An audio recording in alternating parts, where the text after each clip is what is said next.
ترکی حکومت بڑی لمبی چوڑی حکومت تھی، قریباً 700 سال خلافت کا دور چلا، اور ان 700 سال میں اس سے زیادہ پائیدار حکومت مسلمانوں کی کوئی نہیں رہی۔ نبی پاک علیہ السلام کی محبت اس حکومت میں ایسی تھی کہ حکومت کے کارندگان نے خلیفہ سے مشورہ کر کے خلیفہ کے حکم پر ایک مکان تعمیر کرایا استنبول میں، اور اس مکان کے اندر 100 حفاظ کو رکھا قرآن کریم کی تلاوت کے لیے۔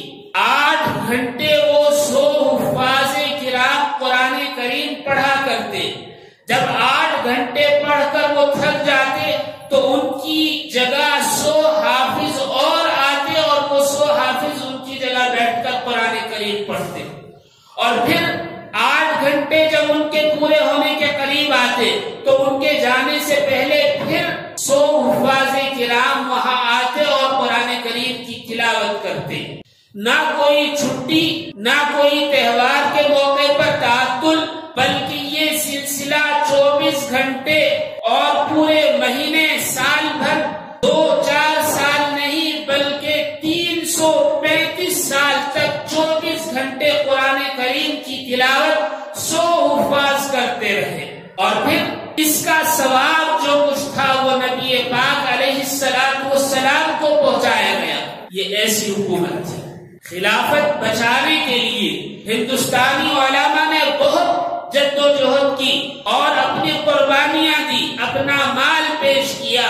آج بھی ترکی کی عوام ہندوستان اور پاکستانی لوگوں کو ہاتھوں ہاتھ لیتے ہیں اور کہتے ہیں کہ آپ کی عورتوں نے ہماری خلافت بچانے کے لیے اپنے زیورات دے دیے تھے، آپ لوگوں نے اپنی جانیں نذرانے میں پیش کر دی تھی۔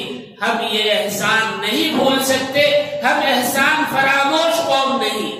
اور وہ ان کی مہمان نوازی کرتے ہیں، اکرام کرتے ہیں، احترام کرتے ہیں۔ یہ حکومت معمولی نہیں تھی۔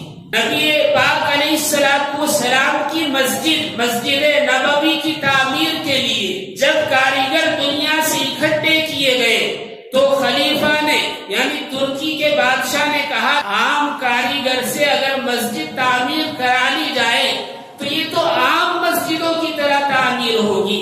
آقائے نامدار محمد عربی صلی اللہ علیہ وسلم کا مقام اور آپ کی مسجد کا مقام سب سے زیادہ بلند ہے، لہذا آپ کے جو تعمیر کرنے والے کاریگر ہوں گے، مسجد نبوی جو بنانے والے ہوں گے، وہ بھی عام کاریگر نہیں ہوں گے۔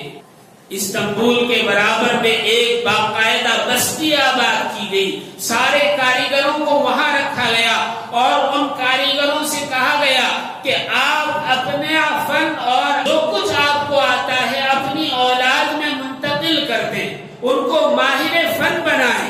500 سے زیادہ فیملیاں وہاں انہوں نے رکھی، سارا خرچ ترکی حکومت نے برداشت کیا، اور جب 25 سال بعد ایک نئی نسل تیار ہوئی جو جوان تھی اور ذہین تھی اور اپنے فن میں یکتا تھی، تو ترکی حکومت نے ان کو سامنے کھڑا کیا۔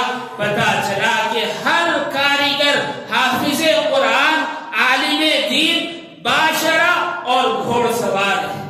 ایسی نسل کو ترکی سے وہ لے کر مدینہ لائے، اور اس نئی نسل نے جس میں سے ہر آدمی حافظ تھا، ہتھوڑا مار رہا ہے تو اللہ اکبر، ہتھوڑا مار رہا ہے تو نبی پاک علیہ السلام پر درود پڑھ رہا ہے۔ اس طرح مسجد نبوی کی تعمیر کی۔